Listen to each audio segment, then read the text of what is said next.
Call this meeting of the school committee for the city of Lewiston, Maine to order for November 30th, 2020, 5:35.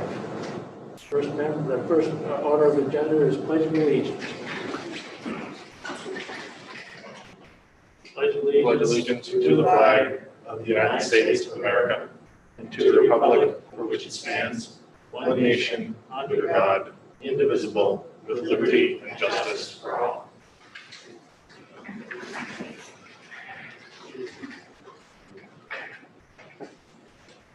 Second item on the agenda is the introduction of school committee members. I am Bruce Damon, representing Ward 1 and the vice chair. Elgin Physic from 2 is just delayed slightly. Kiernan Majoris Collins, Ward 3. Jake Langley, Superintendent, and Megan Parks, Chair, will be joining us in just a moment as well. Daniel Whitlow, Ward 4, Negotiations. Leah Hawkins, Ward 5. Ron Potvin, Ward 6. Alicia Ray, City Council Representative, Parliamentarian, and Policy Chair. Thank you. Third item on the agenda is a COVID-19 update, and that is from Superintendent Letter. So we continue to monitor what is obviously a rising situation in numbers.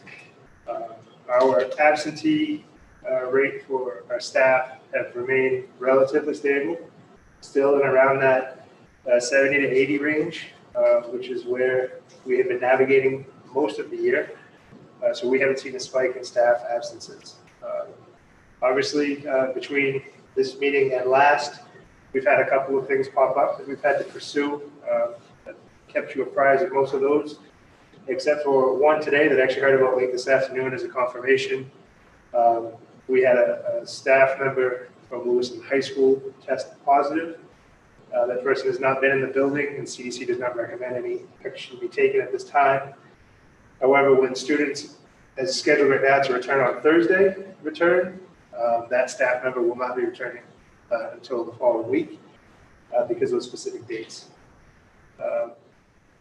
And we have had siblings test positive connected to the McMahon School. However, those students were outside of school, I believe, due to another quarantine, separate of schools altogether, and were never an exposure to any of our students or in the schools itself. We continue to monitor things. We have a lot of people that are getting tested as needed. The testing windows are growing longer, and so when we have things come up where people need to be tested, it does take longer to get certain answers at certain times. I also think that we're seeing a pattern of more lab tests, which I think are more accurate. So in the long run, that's a good thing to keep people safe. But again, it does extend some timelines. I'm hearing different things from concerns that exist from the outset. This may sound a bit repetitive, but I'm again still hearing those very separate areas of, with a vaccine on the way, maybe we should consider being remote and taking a safe route. And I'm also hearing from people who say, with a vaccine on the way and this not harming kids, and with people from CDC saying things like schools don't contribute to community spread, and that it's good for kids to be in school because of the protocols. There's also, I still have parents and community members saying, when can kids go to school more often? And what does that look like? And I continue to remind people about the constraints. The primary constraint being, we want to make sure we're being as safe as we can be. The next being transportation, which is really tight. And then immediately followed by spacing in the schools and distancing. So those are our key constraints if we were to look at any kind of growth in attendance. We have bounced a couple of ideas around. If we did go that route, if the committee decided they wanted to, and one of them would be to try to figure out how we could use some Wednesdays differently. But that creates a number of effects, unintended or known in advance. And those include specially designed instruction that's done during some of these Wednesdays or we're scheduled to start back up soon.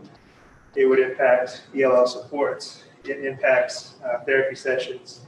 and it would pull teachers' abilities to have the whole group coming together, even if it's electronic on Wednesdays. They would be otherwise occupied. So there's some benefits to the other day in school if we went that route, and there's some potential downfalls, some definite downfalls that might just make things more complex for staff, or for staff and scheduling purposes. We've gotten some good feedback and some not so happy feedback from the Wednesdays off that were provided.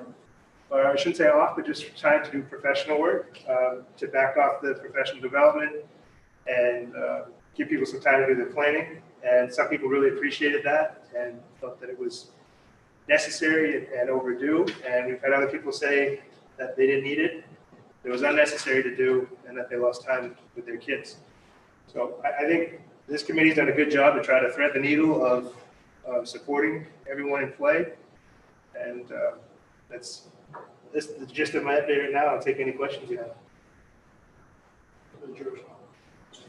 Yeah, so it's disturbing to me to hear anybody talking about increasing attendance when we have a pandemic that continues to spiral out of control in our community, and no good sense of whether this is spreading in the schools or not because of the high rate of asymptomatic cases among young adults and children.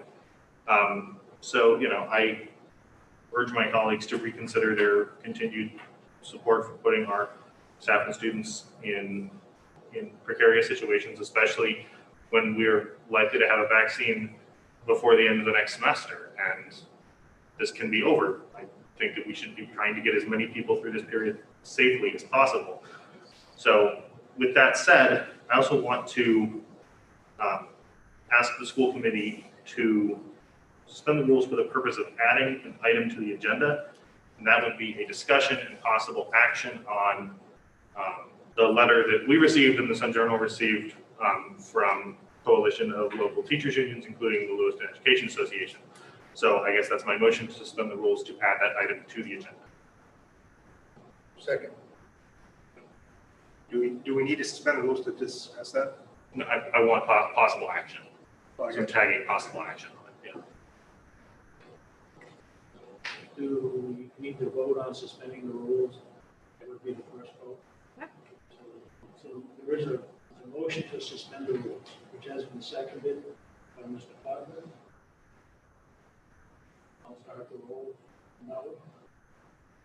Vote 2. No. Vote 3. Yes. Vote 4. No. Vote 5. Yes. Vote 6. Yes. Vote 7. That's a No. no. I'm not Ward 7. I'm sorry. I'm sorry. At large, I'm sorry. For city council representative, yes. I don't want to take anyone's vote. I'm sorry.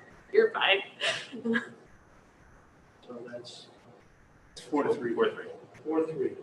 So there's a motion to suspend the rules and pass by 4-3. It's according to charter, we need 5 affirmative votes to take any actions. 5 affirmative. Point of order. Yeah. I would contend that an internal agenda change is not an action. That's That probably actions are things that have meaning beyond our meeting.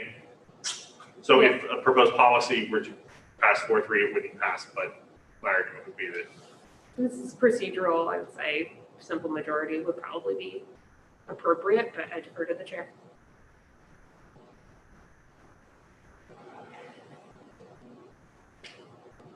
As a parliamentarian, is it your position that we need 5 affirmative votes? I think it's reasonable to add an item to the agenda for discussion and possible action with a simple majority. Move that it passed 4-3 with a simple majority. I would only just say that as far as the item that is likely to be brought up, that item is actually in contract mediation.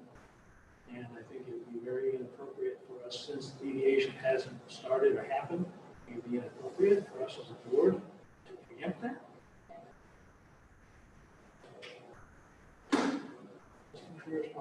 yes. I I think that a discussion of a publicly available, publicly broadcast letter to the school committee asking for different working conditions and situations is a perfectly reasonable subject to talk about in open session. And obviously, the negotiation subcommittee is pursuing what it's pursuing. But more to the point, I would, without objection, defer that item now that's on the agenda to after the COVID-19 update and allow anyone to continue whatever questions they want to answer. So without objection. So we'll go back to the COVID-19 discussion, questions for superintendent.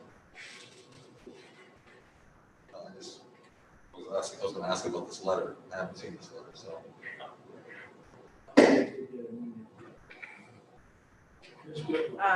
So when the vaccine comes out, is that something that's going to be mandatory that the children have to have?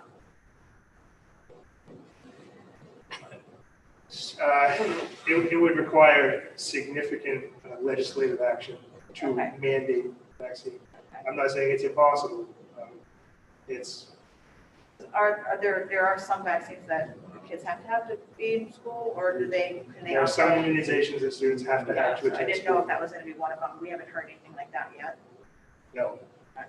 And there was recently, and I don't know all the details, but I don't know if it was last year or 2 years ago, that there was a lot of work done around certain required immunizations. And it was quite a battle. Right, okay. So what resource are we sending folks to when they do need testing? So currently we're using the state has a website, and it has links to different places that can assess. So we're using that. We do still have a relationship with B Street, but there's another layer in the process. And so it's because they're so busy with high volume, we can get in certain situations. And I work closely with Carolyn McNamara on those. The short of that, we have been using just other resources in the community that range from the Jetport to the Walgreens option. There are the Auburn Transit has the spot. There's a handful. If we go to the website, you can pull them up.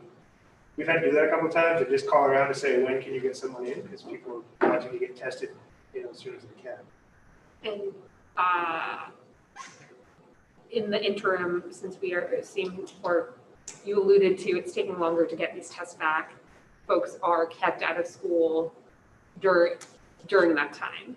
Well, so we're sending people for tests when they have symptoms. So if they have symptoms, they shouldn't be attending anyway, whether if their test results or not. So I guess yes, but to that extent, with symptoms, people are asked to stay home. And is there any improvement in the pre-screening questions being abided by, or not so much? I think, we talked about this a couple of weeks ago, but I think the routines are established and the reminders are there. To what level of certainty? I don't think we'll ever have any. I would also say, I would hope that everybody screened before they came here tonight, and I don't know that everybody did, and I don't know that we ever will know that, but we should be. And so those are those challenging questions.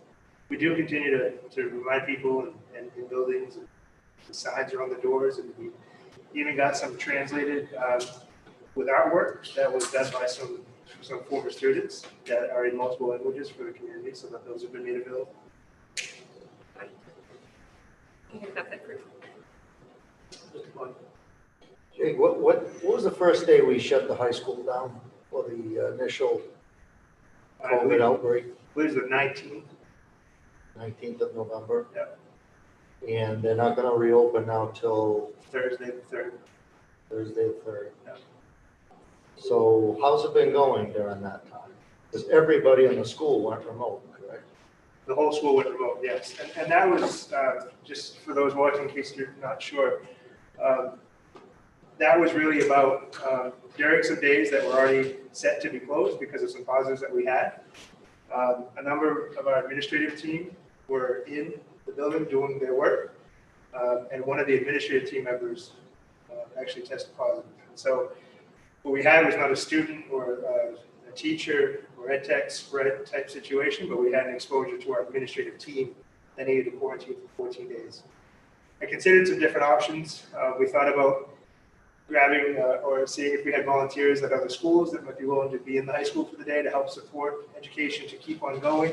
But given the climate of things and to control spread, I just thought it would be best that we shut it down for that couple of weeks. The guidelines from the CDC would have allowed us to stay open in that situation, but having just come off the days off with the deep clean, it felt like this close to a break.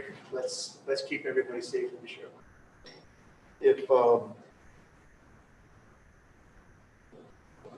let's exclude LRTC since it involves other districts. Excluding them, if we remain closed, what would it look like? What changes? What happens? If we remain closed, Yeah. I think there's a The few. high school. The high school, I think there's a few things that happen. One is the teaching dynamic that does happen in person goes away. The kids who do benefit from that in-person time will not benefit because they won't have in-person time. There are many layers to specially designed instruction, the 4-day groupings that continue to go in cohort D to get that specialized help and assistance in the programmatic components, that will go away. The remote component is very challenging. I think a lot of teachers would argue that it's the most challenging piece of all of this. You know, we've come to deal with the mask. We've come to deal with the frustrations of social distancing because we know it's what we should do, with routines that we've had to establish because it's the right thing to do. But the remote components, from a teaching and learning perspective, there's a dynamic between humans, between people that happens when you're teaching and when you're learning that you just don't have in that remote sense. You don't have a teacher walking up somewhat close to you saying, hey, don't forget this, or remember that step that I know that you struggle with. You lose that human interpersonal connection when you're doing things with a computer. There's things a computer can do to help education, and there's things that a computer cannot do to help education. Yeah, the reason I bring it up is because there's an interesting discussion with parents this week regarding high school in their development plan, working more and more online, just naturally, not COVID oriented. Yep. And then swinging that over into college, which a good chunk of college now is online classes. And their question was, wouldn't it make sense for the high schoolers to actually focus more on remote, since that would be prepping them to go into college courses online and so forth? I could see that argument for students who are college bound. Yeah. And for everyone else, I think it's a real challenge. And that college bound student, I actually read an article today, I forget which one it was from, a parent who had a college bound student who was taking advanced placement type classes, doing some of it online, with some supports at school, who was like an A/B student, is now getting D's and F's. This wasn't a local story, this was in a national article. Now getting D's and F's because when they need that little bit of help, that little nudge, they get frustrated, they get confused. On the computer, there's no one that can just stop by and give you a hand. No one that sees you struggling. You don't hear your peers share the answer to the question so that you can map it up in your head how that went.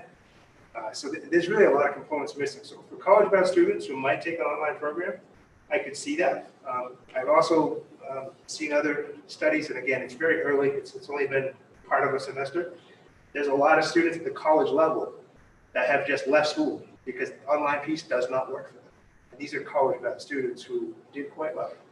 I even know of some local stories of students who have left school at the college level because they just wait till we can get back to normal. They can't do teaching and learning this way. They just need it to be done differently.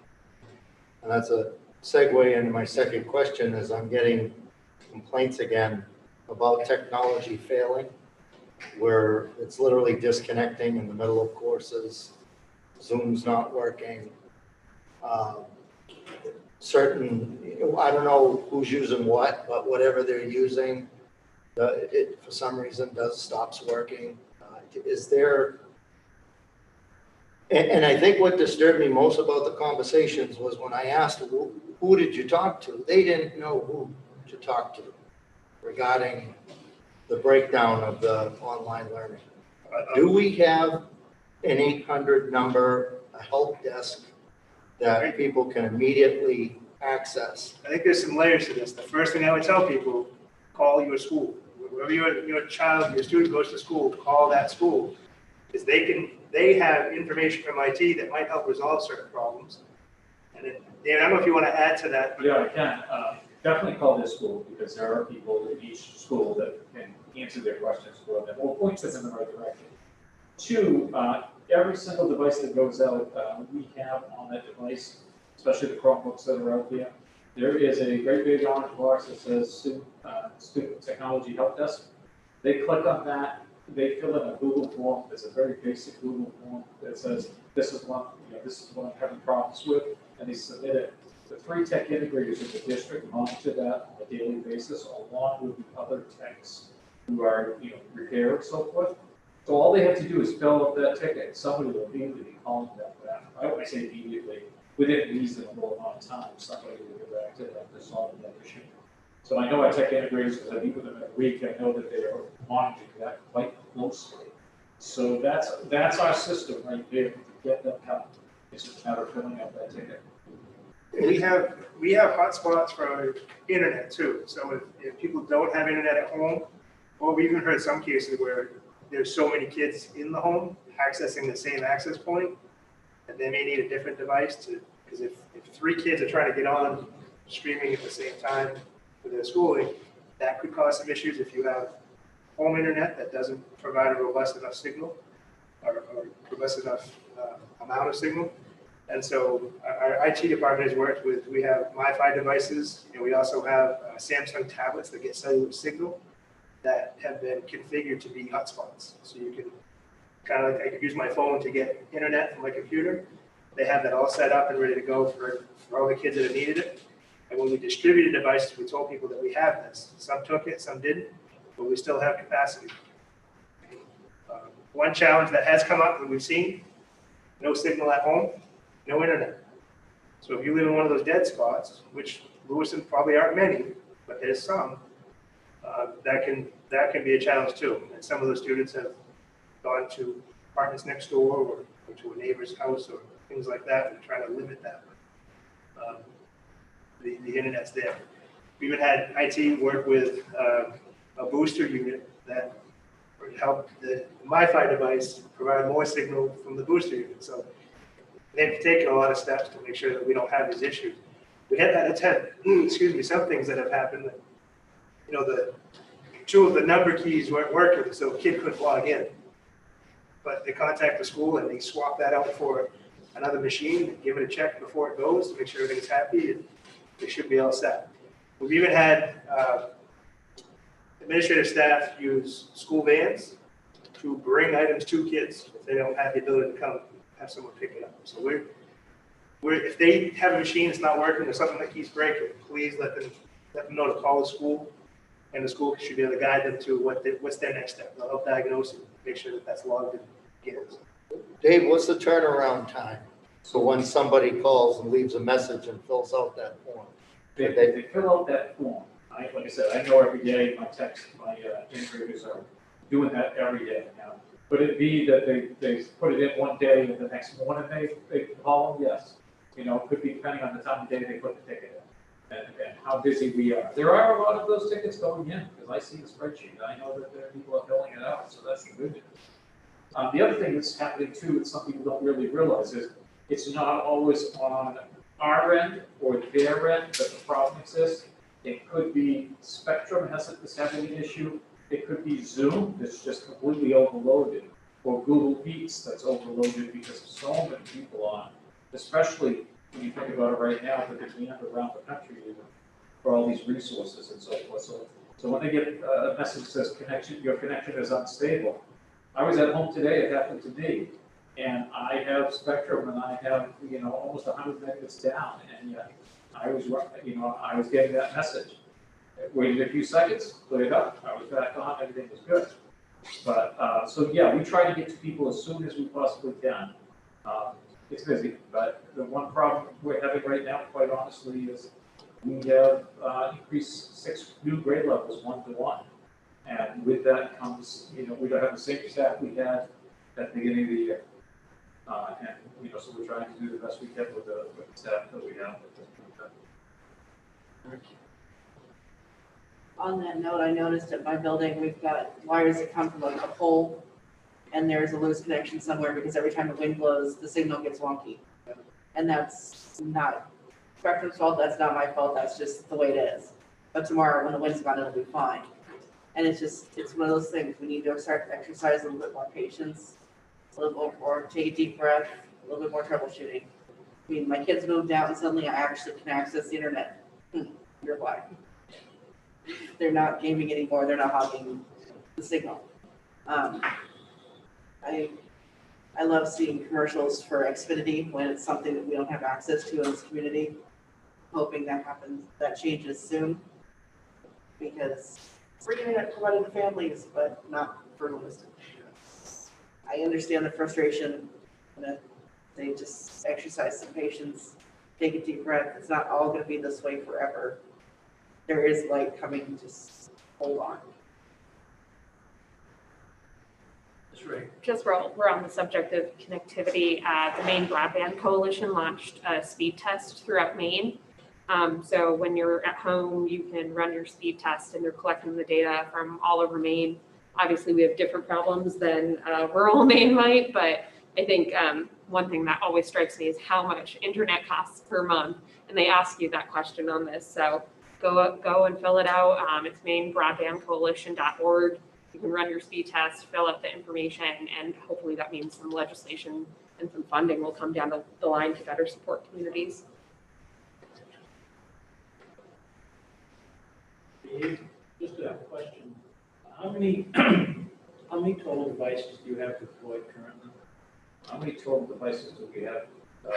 Well, we have, what, 50? How many students do we have, Jake, right now? We're over 5,000. Yeah, I was going to say somewhere between 5,000 and 5,500, somewhere in that spectrum. We have a device for every kid out there now. So you figure that's how many, that's just student devices. And then on top of that, of course, we have all staff devices. So when you put all of those devices out there, it's going to be closing in on 6,000 devices out there that we're supporting. 6,000. How many staff people? I have 3 elementary techs, and they split. It's kind of like they have 2 buildings each.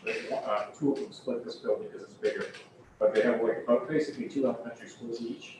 I have 2 people that just do the Chromebooks at the high school, 1 person that does tickets at the high school for both LRTC and the high school, which is a huge ask of anybody. And then I have 1 guy that works out of the office with me at Dingley, and then I got Lucas, whose job is to handle the entire network for the district, and I have a gentleman who's the systems administrator who handles all of our servers and everything else on the back end of things. So, and the bigger issue is, that's a huge issue to ask for all of them to handle all that, but then I have 3 tech integrators, 1 for the high school, 1 for the middle school, and then 1 tech integrator for 5 elementary schools, which is, with the explosion of devices at the elementary school, you can't possibly be, where it needs to be at all times. Obviously that's a big ask. So yeah, that's what we're running into. Yeah. Total of about 13 people for 6,500 devices. And network, and security, and student files, HIPAA for school committee meetings. Yeah. I can only applaud your service at this point, Dave. I mean, that's a fantastic job with a limited thing. I can tell you that I couldn't do it if I didn't have the crew I have right now. I believe It's pretty amazing, guys. And guys. Anyone else? We're still on the COVID thing at this point. Mr. Churchman. Yeah, just one quick COVID-related thing. Superintendent Letter, I believe this weekend I saw news from the state that there was going to be some sort of new certification process or opportunity for EdTech 3s. I was wondering if that's something that Lewiston is going to be participating in. Yeah, yes. So Adult Ed has their own education cycle, so that's a step. And then I think it's Eastern Maine Community College, don't quote me, and I've shared that out, but there's a certification process for people who might be interested in the education field, but don't necessarily have certain credentials that the state has typically looked for. And this is connected to a shortage statewide of certified professional educators. And so the state continues to gather data on what areas we are very short, and they allow for us to hire and employ people who are on their way towards certification, may not yet have it. But also there's a pathway for people to become EdTech 3s, to be educational support specialists, and that will fall within the legal criteria of what the state requires to be employed by public school systems. So it's actually, I think, a really great program, and I'm supportive of the commissioner and the efforts of her team to take on this kind of step, because certification has been a barrier for years for very good people who should be working with kids who don't have the right piece of paper. So I'm excited about this opportunity. Yeah, just as a follow-up, if that's something that folks in Lewiston or folks who'd like to be in Lewiston want to pursue, is there anything that they need to do with vis-a-vis the Lewiston Public School System? We have people apply for positions that they're almost certified for. Okay. So people should know that we are giving that a look for areas that we can. They just have to be looking at working in the education field and have a plan that works to that end. So we still look at those applicants. And then I would say any of these kinds of tracks, they do involve some schooling. And I'm willing to work with HR. I know Bobby and her team works a lot on this to help get people towards that certification track. But also, if there's people out there looking to get the right connections and links to that, I'm sure we can support it. Bobby, you want to chime in with some of the work? I know you've done some good things with some subs that have become ed techs and then teachers even, and different programs like that. Yeah, we are spending a great deal of time looking at our recruitment process and how we can best utilize, if we're looking at the substitute pool, how we can best utilize our sub pool, how we can translate what they do have for experience and what they do have for credit hours to get them certified. So we're looking at that pool of folks from every angle. As far as this new certification program is concerned, it's really exciting because it helps us with our recruiting. So you'll hear more about how we're going about recruiting and the different strategies and different ideas that we have to bring new staff on board. And it's not just around ed techs, but teachers as well. I want to see if there's any attendees that have any questions. Do any of the attendees have any questions about COVID? There's one hand raised. Would you like me to invite them in? Jason knows about that program. Hi, Jason. Can you hear us?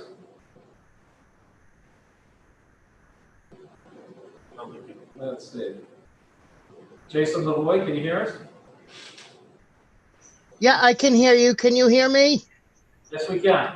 My name is Jason Lavoy, and I'm currently a substitute for the school department. And a little story I have for you is about staff recruitment and stuff, especially during COVID and everything. I can't get my official transcript. I finished my bachelor's degree at USM, but I have a little hiccup getting my official transcript, but I'm a certified ed tech.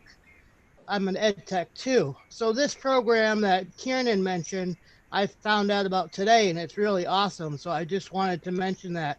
I'm the one that sent it to Jake today so he could take a look at it as far as our district, because it would align with me. I could become an ed tech 3. I just can't get my official transcript because I have a back debt to the University of Southern Maine. So that's my biggest challenge. I would love to join as an ed tech again, but it's hard because I can't become an ed tech 3 because I owe money to USM and I can't get an official transcript. I've worked with HR before on it, so hopefully down the road I can work on it more. Okay, well, thank you, Jason.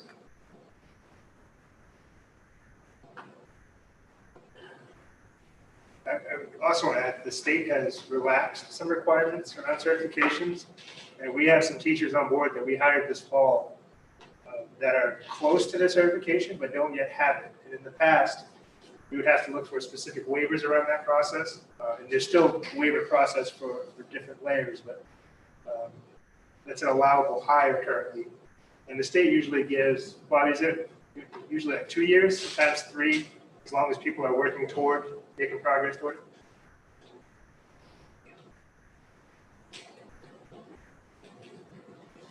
Anything else about COVID?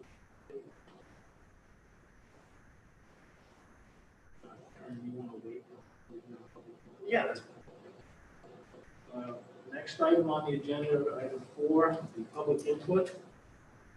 Members of the public may address the school committee for up to 3 minutes on non-agenda items now and on agenda items later. Comments that pertain to staff, personnel matters, or a student issue should be directed to the superintendent or to the appropriate staff member of the Lewiston Public Schools. Public comments shall be directed to the school committee, be brief, not repetitive, and related to the matter at hand. Before starting, please state your name, address, and affiliation to the Lewiston Public Schools. Is there anyone, do we have anyone waiting, Dave? I see no hands up right now.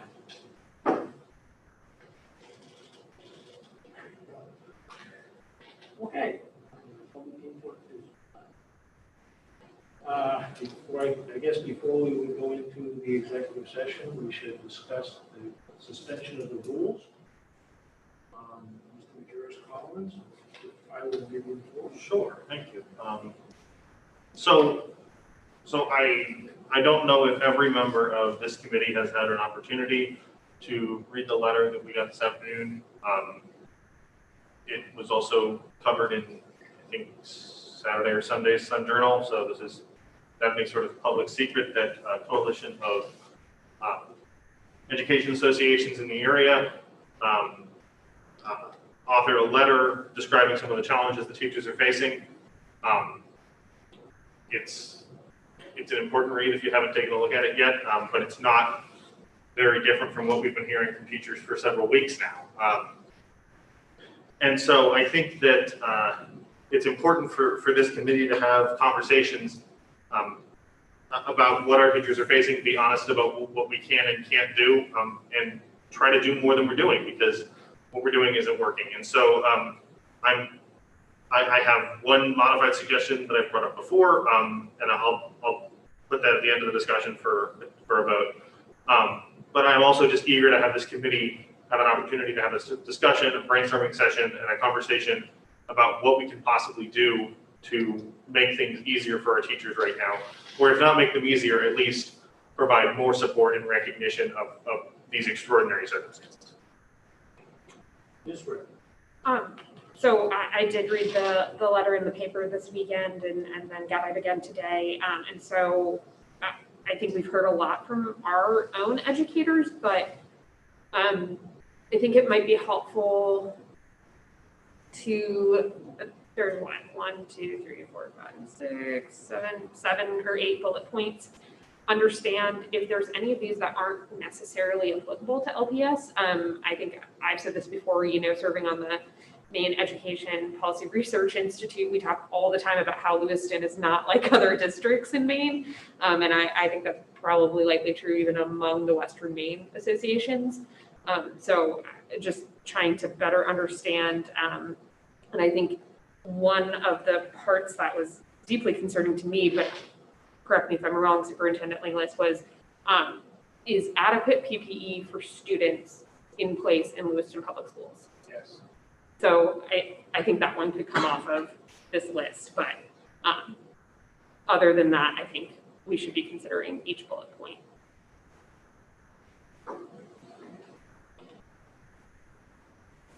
Mr. Todd. So Jay, I got a lot of questions from this, just in the short period of time it's been out there. And, certainly it's a blanket document for many districts, so it's not necessarily us. However, I am very curious, and some parents have expressed curiosities of how Lewiston is handling some of these things that they've put out here. So just really quickly, number one, more time to help our students. They refer to the fully remote day on Wednesdays, and they have concerns about the fact that there's mandatory meetings that occupy these days. Can you reflect on that piece of what does our Wednesday do for the teachers? And do we have mandatory meetings that get in the way? We do have some mandatory meetings. We haven't since the first week in November, because we have made the Wednesdays that are not holidays, planning days for teachers. So we've not held classes, we've not held mandatory meetings of any kind for those three, what once were instructional days. The release time built into the contract, and I know we're in a pandemic, includes Wednesday afternoon PD, 3 times a month typically. And so that's built into contracted professional development time. There's a component to that. There's also, because of the way schedules run, is the only time that administrators can have a meeting to share information with staff or do mandatory trainings that are still required by the state, or for special education or English language learning skills and teaching practices. So there are still some components. My initial take on feedback is we've actually taken some good steps in Lewiston around this. So this first bullet, I would say that we're taking the right steps to make sure we're keeping people as free up as we can.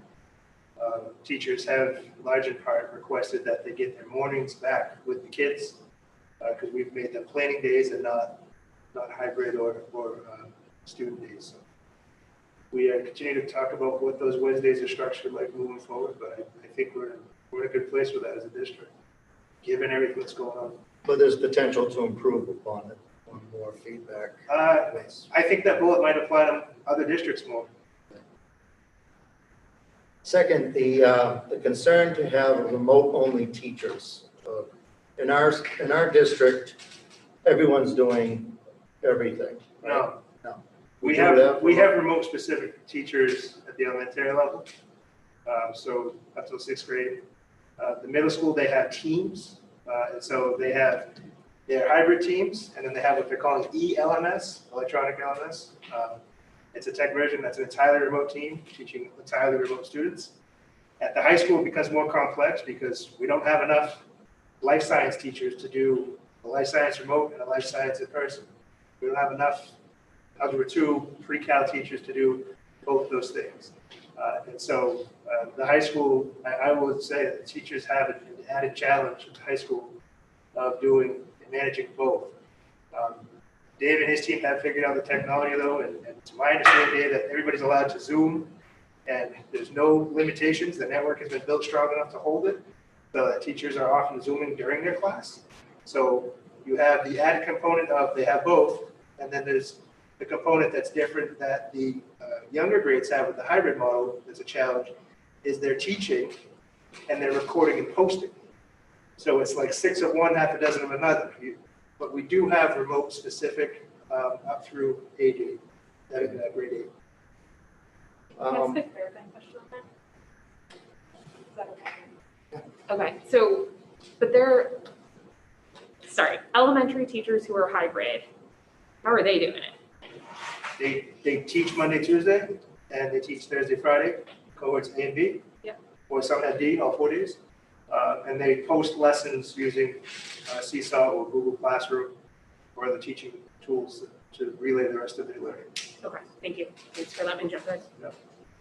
Now, the third one was the removal of testing requirements. Now, I thought recently, just like this week, I read that the state has waived some of that, the federal has waived some of their testing requirements. So both, as recently as today, we have, it was a couple weeks ago, the state did pull the main state assessment, which was the MEAs, and I believe the direction they're looking at going is an assessment we're familiar with in Lewiston, but that won't be this year. What we did find, I think well-intentioned, is we tested our kids for NWAs this fall, which was required of us for a number of reasons because we received title funds. We need to assess our students to establish growth goals. If we don't do that, we leave ourselves susceptible to losing millions of dollars in funding and associated positions that go with it. We also use it as a screener and a measure for special ed students within their IEPs, so it's written in them, so we use that to gather those measures. We have not heard anything from the state or the federal government that we are waiving any of those things. Like if it's built into an IEP, it is your responsibility as a district to carry out the IEP, including having growth measures and progress monitoring. So we did the NWA. What we found is that the hybrid model, it's incredibly cumbersome and awful time consuming, and I think it lost valuable time for teachers and with their students.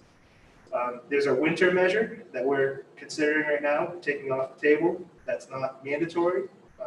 And then a spring measure that we would have to consider to fulfill our obligations. But the state measure is off the table, and then as of today, we got messaging that the NAEP test, which only impacts a couple of different grades, and it's a federal test that is carried out by way of the state, but it's for it's always randomly selected districts only. We get selected every single year, and it's a cumbersome test. It's got different components, and it's fourth grade, eighth grade heavy. I think fourth, eighth grade is 3/8, but there's a couple of different grades. It's a heavy lift, and so that's been waived for the year. So that was news today. So we are reducing those kinds of assessments, so we don't have to. And the last one, the evaluation requirements, streamlining of the requirements. Isn't that what we took up last month regarding what we're expecting from the teachers? Yes. I thought we took that off the table and pushed it back. So we didn't take it off the table entirely. What happened is back in August, the steering committee met and they agreed upon some streamlining changes. And that was approved by the steering committee, which is representative of teachers and other staff. And that was actually brought to the committee for approval on the 28th of August. And it did streamline things. But there's still an evaluation process, which again, we still need to have an evaluation. Because of our contract that we have, the expectation of that. I think it's contract expectation. You've got people that are on certain cycles, and you also have, and by cycles, I mean different gaps between their assessments, and they're due or they're not. And so it's not all teachers getting formally evaluated this year. But any very probationary, that first few years, I think it's a critical feedback cycle to have that evaluation process.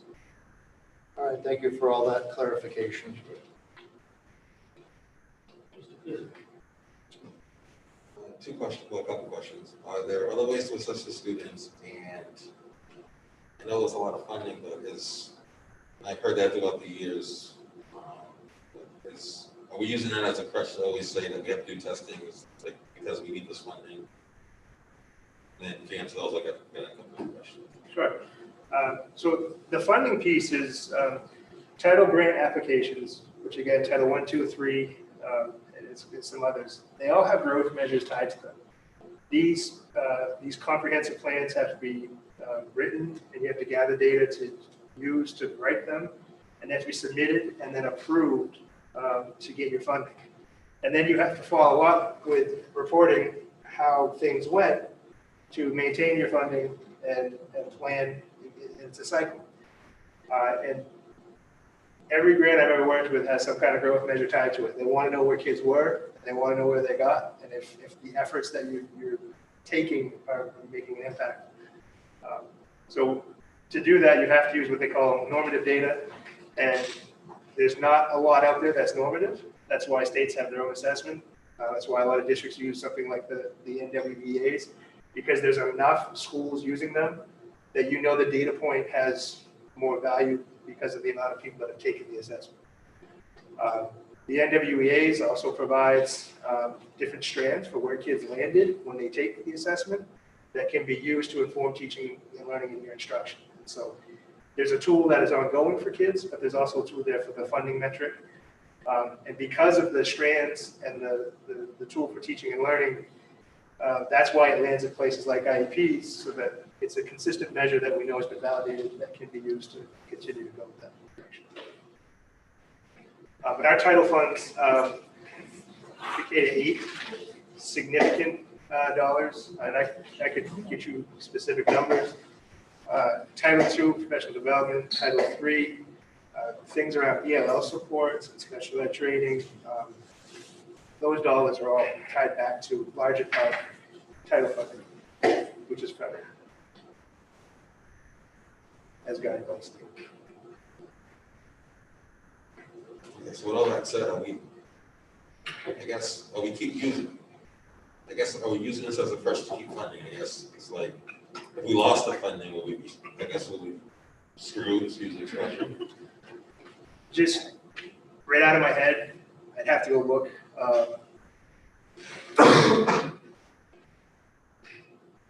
I'm absolutely making this up. I need you to know that. 60 staff, teachers. Okay, so we need that funding. Okay, all right, moving on. And I know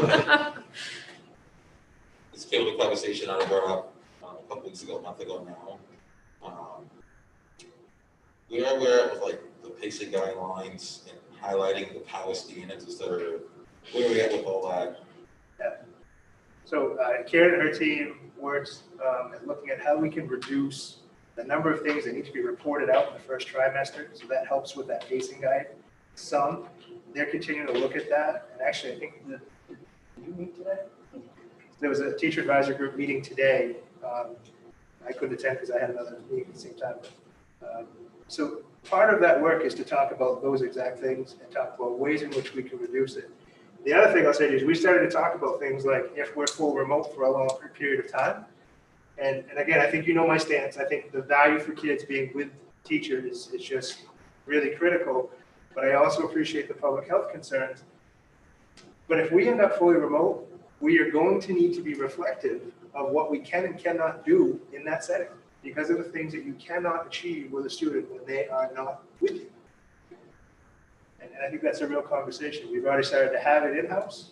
And if we look up and we see something that's going to project a long duration of time, and I thought about this a lot because about a month ago, Ron, you asked, what is that? What is the plan if we go fully remote? And the plan right now is teachers are going to continue with what they have been doing, but they're going to do so in a remote capacity. So their schedules won't change. But then we're going to have to be reflective of what information we have available to us for this duration. Is this like a 14-day quarantine from the CDC? Is this, hey, look, our community has just been hit so hard, we're going to just back off of this? Or is this a state or federal mandate of some sort that says, shut the doors? We don't have those answers today, but when we do have those answers, if that day comes, we're going to have to adjust our approach. I really believe that. An interesting read today, and I don't know how to do it, I don't think it can be done, but be to hit the brakes.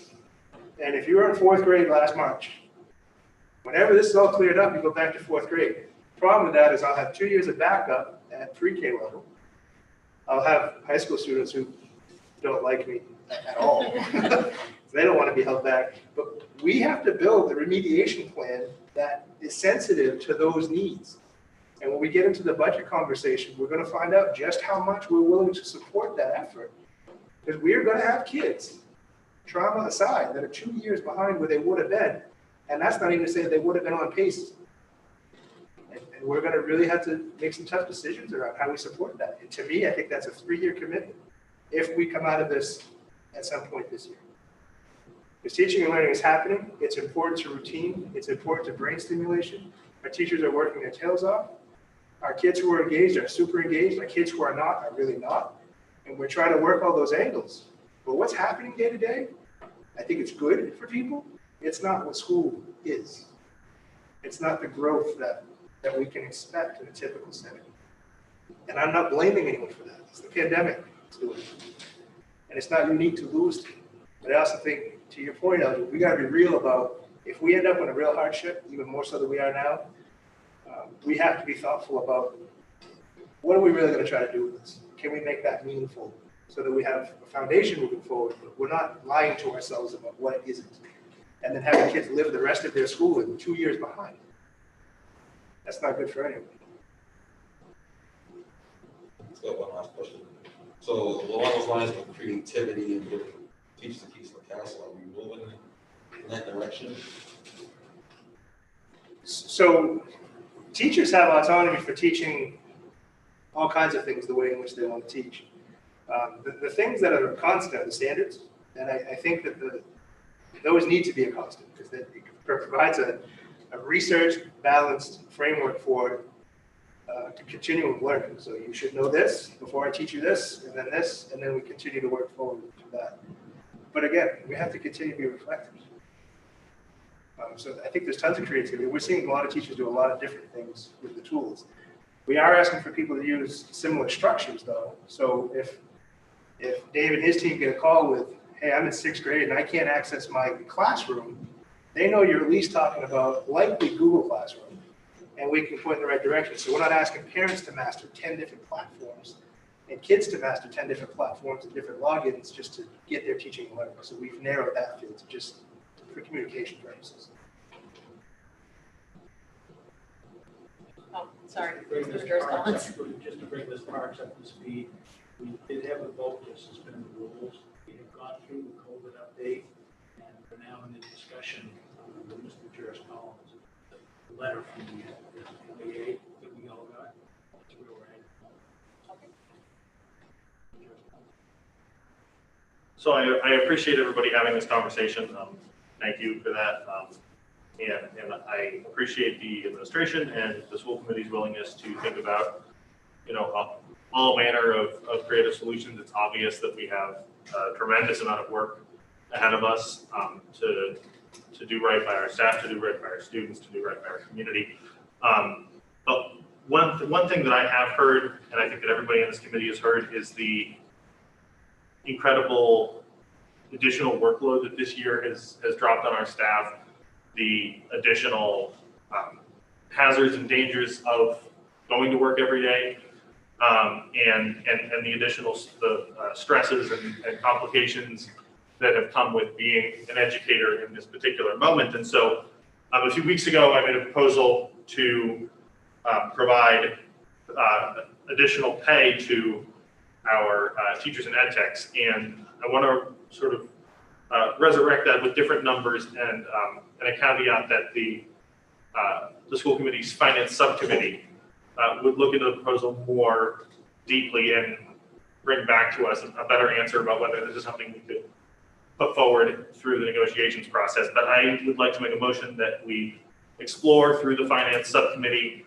the possibility of giving teachers a $500 direct payment in additional compensation, and ed techs and other certified educators who are not teachers a $250 additional compensation. Again, this would first go to the finance subcommittee to come back to the school committee to see if we can work with the numbers, and then we would go from there through the negotiations committee and offer it to the LEA. Is that a motion? Yes. I'd second that. Ms. Whitlow? I would hesitate on that since we will be, I don't know what I can say,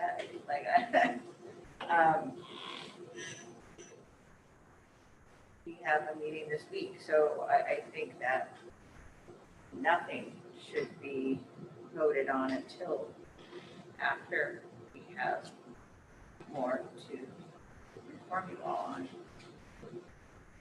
Ms. Wright?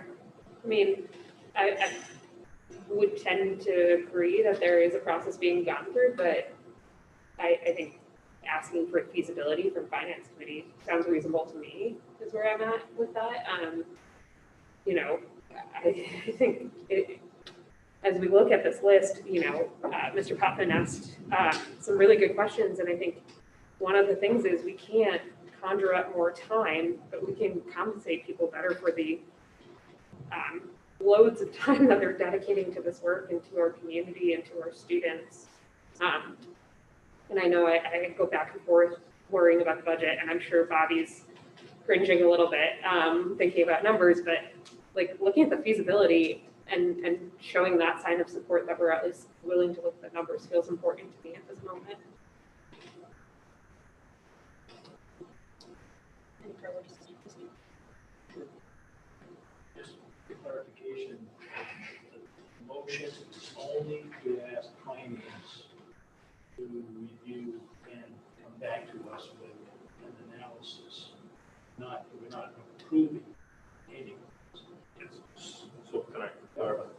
So I guess to put it more pointedly and accurately, we would be looking for finance to evaluate what the cost, where the money, where are some options to use to get the money to do it, and then come back to us for the committee to decide, is this something that, given whatever the trade-offs that finance identifies are, is that something that we would want to move forward with sending to negotiations and getting into that process?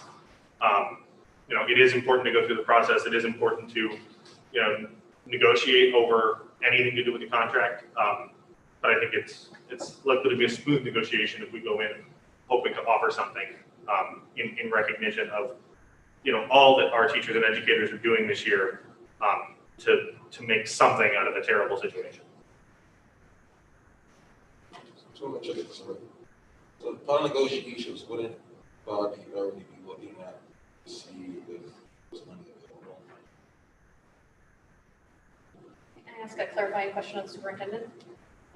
Is it the school committee or the subcommittee's purview to review reallocation of funds that are already in an approved budget, or is that something that lies with you? So we can look. I can tell you that this budget was approved with significant cuts. And I worry about a delicate balance of overspending this year and leading us into bigger ask down the road that will have direct impacts on staffing levels. And I do think this is something that can be looked at without board action. And I think, Bobby, do you have I don't want to make too much of an ask of you. I know you do a lot of negotiations. You may even know some of these numbers. What kind of money are we talking about? Or do you want to have time to look it up just to? No, I calculated it real quick. It's about $330,000. And do you know of $330,000 that's unbudgeted? No, every dollar is accounted for. There is no unbudgeted amounts of money in our budget. Mr. Physick. And so for the next budget or the next couple of budgets, are we be asking for basically an increase in the budget that was different than this past year's budget?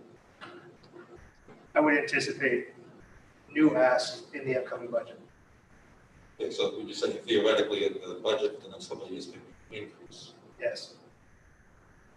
The budget that we passed this year was originally much higher and sustained significant cuts before. Okay, what I'm saying with COVID and trying to get kids back on track where they should be, probably not going to spend some dollars. I'm asking that we anticipated for the next couple of years of spending some money. I would anticipate, I would propose to the committee additional items to support our students because of the pandemic and other concerns. Mr. Richards-Collins. Yeah. So obviously this school committee did make a decision in the spring to, impose cuts, and everybody's got their perspective on that. But with regard to the money, I mean, the identification of where that money would come from was something that I was hoping we could just have the finance subcommittee look into. That seems to be somewhat their purpose, but it occurs to me that the district surely has more than $330,000 in undesignated fund balance, yes? Yes. Yes, okay, so the money actually does exist. It's just that it's not. No, it doesn't. So how the fund balance works, it's 2 years out. It lags. So you can't think of a fund balance or an undesignated fund balance as a savings account to be used today. It's, if you want to do that, you can, but you have to bring it to referendum to be able to tap into that money now. So what you do is you take that money, like we're going to start talking about the budget process. You're going to take the FY20 undesignated fund balance, and we're going to talk about how we're going to spend that in future budgets. So it's not a savings account or a checking account that you have access to today. It's you have to go through the process. I'm sorry? A 2-year delay on it? There is, yep. So FY20 actually is going to fund FY22's budget. Yes, Mr. Richards-Collins. So again, I would like the finance subcommittee to look into this. That's the whole point of the motion, and I do hope we can get back to that in a moment. But it strikes me that if that's the case, then these checks could be cut, you know. I don't see how, if we have the money going forward, there isn't a way to shift money so that we can use it now. That doesn't make sense to me because it's not. So I mean, I guess explain it a little more. Well, I don't know what doesn't make sense to you, so I'm having a hard time understanding that. Okay, so if your budget is I'm gonna do it on simple terms. If your budget is $100, sure, we've allocated $100 to something. The only way that you would get that undesignated fund balance is by not spending some of that, right? And the only reason why you wouldn't spend some of that and there's a variety of reasons, but one might be the phone bill didn't cost as much as we thought. In our case, we didn't hire all of the staffing that we expected to hire. That's our biggest reason. So you're taking a risk, if you will, in approving any unbudgeted expense. And does it happen? Yes. So as an example, and we may not necessarily bring it to the school committee, but a boiler breaks down. And it's in the middle of winter. Well, and we didn't budget for that. We're going to fix that, right? We have to fix that. We're taking a risk in thinking if we spend every single dollar that we said we were going to spend, we're going to go over budget in that scenario. Is that likely? No, it's not. So if you're going to approve an unbudgeted expense of $50,000, that's one risk, but $330,000 is much more of a significant risk. Now, do I think that we're going to have another undesignated fund balance, a large sum? I don't know. I mean, we'll probably have some, and it depends on if we go remote again. So it all depends on what happens. Our spending today, as of October, middle of November, is down significantly over the prior year. So Kieran, to your point, you can take that risk. I'm just letting you know it's not accounted for anywhere. It's a risk. You're taking a risk by approving such a large number. And let me add one more thing to that. You've heard me talk about many times about the cliff. We're looking at our economy, the state of our economy next year and the year after. We've got the teacher $40,000 minimum required, that statute that we need to fund, that begins in FY22 and carries into FY23. There's a lot of things that this committee and this school committee is going to have to consider over the next couple of budget cycles. Mr. McGarrison. Yeah, but when we're talking about any future budget, we can adjust that based on how much we're going to ask for from taxpayers. I mean, you know, everybody in the community understands that this has been an unbelievable challenge, and everybody understands that we're not just going to have a vaccine and then all of the damage of this process is going to be undone, that there's going to be significant costs associated with education moving forward. But I'm more narrowly focused on the crisis of lack of teacher support now. And from what you're saying, it sounds like we budgeted a certain amount of money for this year. So far, we've spent significantly less than the amount of money that we were on track to spend by this point. That gives us a gap that should more than pay for this proposal. Yeah, so a couple things that you could look at it that way. That is one option. Another option is you could say, all right, I know that what I see before me is all those things that I just mentioned, right? We've got a $3.9 million use of fund balance currently that we need to figure out how we're going to mitigate. We've got, that's called the cliff. You know, who knows what kind of subsidy we're going to be receiving. It depends on what the state economy looks like, right? We all could probably agree that doesn't look that great. You know, that funnels right down to local communities, our city. And, you know, if you do this, please know you won't be tapping into any fund balance right now. You will be tapping into the budget that has been approved. And it would be an unbudgeted expense. Ms. Ray? I don't know if this was clarified earlier. We were talking about policy D earlier, but finance committee meets on Friday of this week. Is that correct? Correct. Great, thanks. Mr. Physick? If we're out of whack with the budget because we do this, does the brunt of the pick up the budget, does that fall on the taxpayers? What about taxpayers, Elgin? I said, if we do this and we will whack up the budget somehow because we did this, does the brunt of the burden fall on the taxpayers? So to that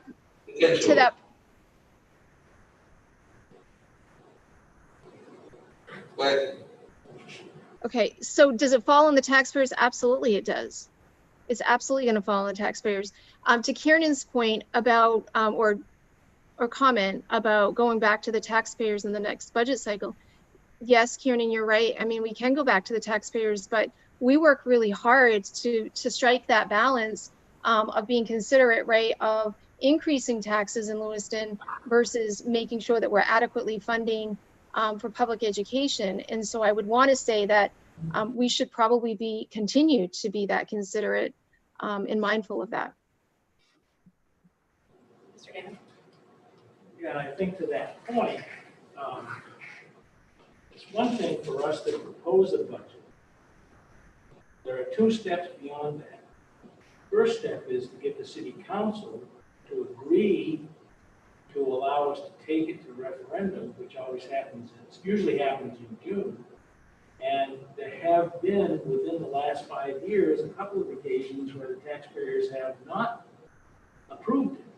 So to assume that the taxpayers are going to just say yes is really a reach, because we've already, and there have been some districts, Green of Gloucester in particular, and they've taken that back to vote 3 or 4 times before they get it approved. And so the taxpayers can be very fickle about, particularly with school budgets, and the city council, depending upon how it is. I know the city council was very pleased when we approved the budget we did because of the cuts we made, and the city council also made cuts, but there's a payday out there, and we still have to get it approved by the voters, and there's no guarantee of that necessarily happening. Mr. Collins?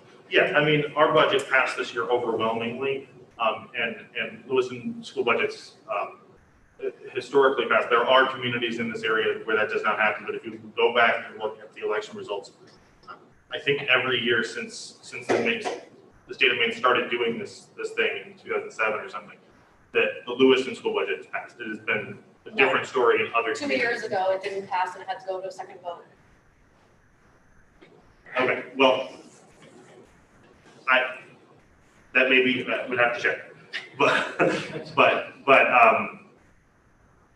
this year it passed with more than a 3-to-1 margin, because there's a recognition in this community that investing in education is important, and it's especially important at this particular moment. So when we're having a budget conversation next year, you know, we all most of us were sent here by by the public, and people have wildly different perspectives on this in the community. So we'll have that conversation when it comes budget time. But right now we're facing a crisis of teacher support. We're hearing from teachers that they don't feel the support that they need, that they're at a breaking point. We see this in newspapers, we see it online, we see it in our emails, we see it in our meetings, we hear it in phone calls.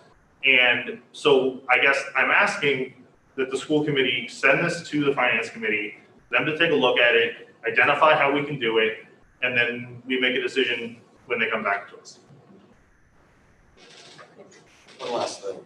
I think we should concentrate on what the spirit of the letter was, is to really change the work conditions, not necessarily money.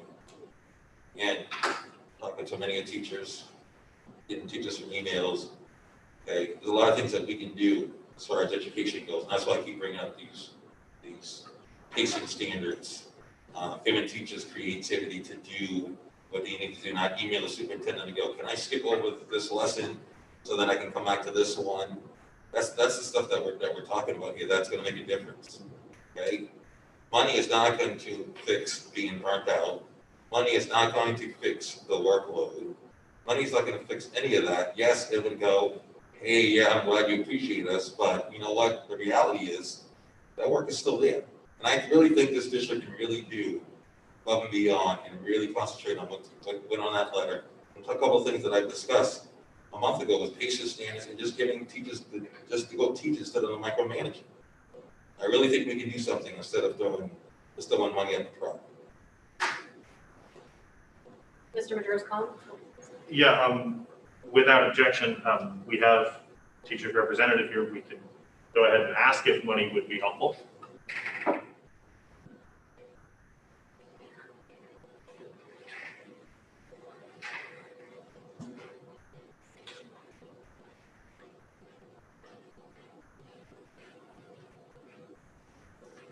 Allison Litton, LEA president. Yes, I think that kind of covers it. It isn't a lot, but it is acknowledgement that there has been additional work asked of folks. When you're contracted and you have a salary, you're just expected to get that work done. And generally, if a bigger ask is asked, then there's stipends in place. At this point, and this has been discussed since August, there hasn't been any acknowledgement of that. So, you know, is $250 a lot of money after taxes?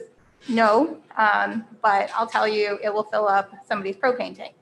Is $500 a lot after taxes? No, but it's going to pay daycare for 3 weeks. So, you know, in terms of thinking of things that folks have put additional efforts into, a little bit would be appreciated, yes. To Mr. Physic's point, there's definitely is more room to do more things. And I think they can combine to make a more positive benefit and impact on the entire situation as a whole. But I wouldn't throw one thing out in lieu of another. So I just want to share a little bit of an anecdote. This past Saturday, I spent 5.5 hours at the pop-up garden in Lewiston, McCabe's Kitchen, giving away vouchers for warm winter clothes. We had 125 vouchers, and then we had 8 more we wrote on top of it. There were that many people in the downtown desperate for warm clothes for themselves and their children. I don't think anybody's arguing that this has been a really tough time for everybody. My concern is that shortly after that, I was speaking with somebody who doesn't live in the downtown, and he's like, well, why did they get special treatment? You know, my job's just as much jeopardy. I'm barely making it. Why did they get, you know, free stuff? I was like, well, it was open to everybody. You got the email. You could have come down. Well, I don't need that. We already have enough parents griping about, not griping, legitimately concerned and frustrated with the situation. We start giving, somebody is always going to see it as somebody's getting special treatment. That's just the way it is. That's something we're going to have to accept. Even if that's what it is or what it isn't. Somebody's always going to see it that way just because they can. I don't know. It's a drop in the bucket. It's something. I'd love to be able to do it. I don't think either me or Mr. Nod would have any issue taking a look at it. Wow, I'm tired. I don't think we have any issue taking a look at it. Can I guarantee we're going to find something? No, but we can certainly take a look. But again, this isn't going to fix everything. Things are still out of whack. The axis is still tilted. This is not going to make everything's fixed. We do need to be aware that we are going to have to do some remedial learning when the vaccine is available. We also know that the vaccine isn't going to be shipped to every single house for everybody to take a dose all at once. It could be the middle of next summer before everybody gets it. We don't know that yet. Nobody's come out and said, this group's going to get this week, this group's going to get that week. We don't know. We need to take a deep breath and accept that besides the monsoon outside, we don't know a whole lot right now. We can do what we can do. But don't panic. Panic isn't gonna help this. We need to take a deep breath and take a hard look at what we can do and what we can't do. I wish we could just say, yeah, let's do this. Let's cut a check tomorrow. I wish that was possible, but we need to be careful when we do this. Or we're gonna put a hole in the boat that's already barely above water.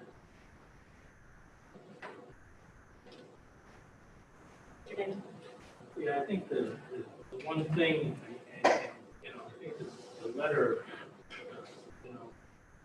hit on a lot of points. I think we've addressed a significant number of them. The one, I guess, that strikes me is the last one.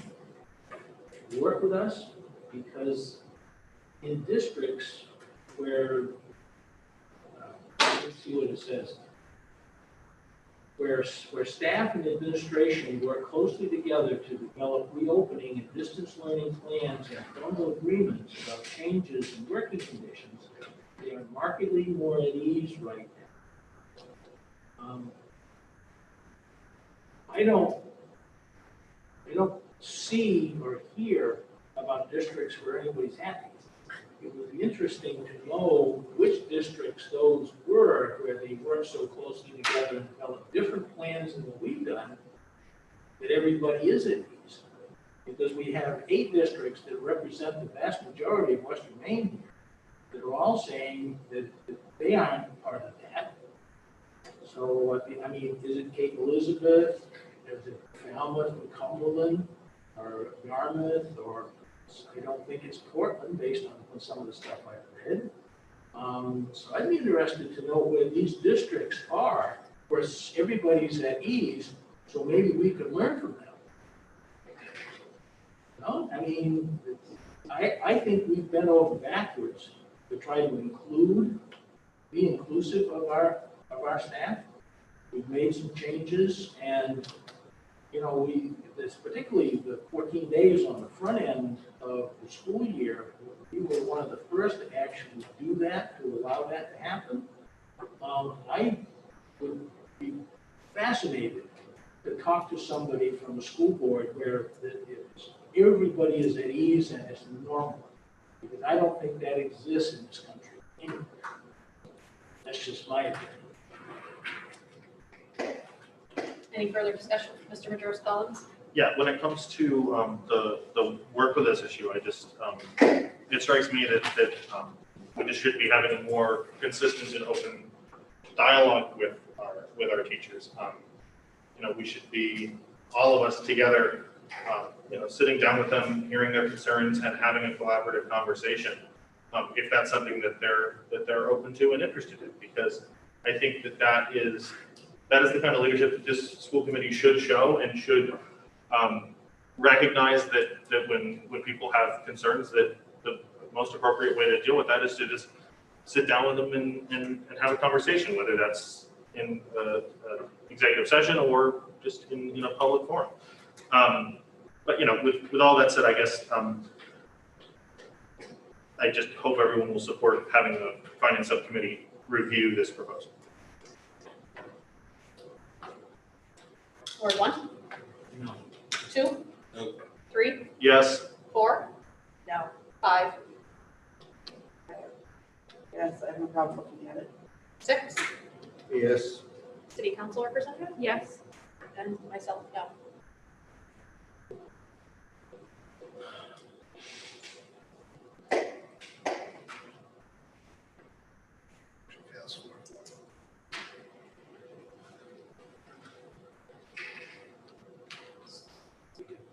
We have done public input? Okay.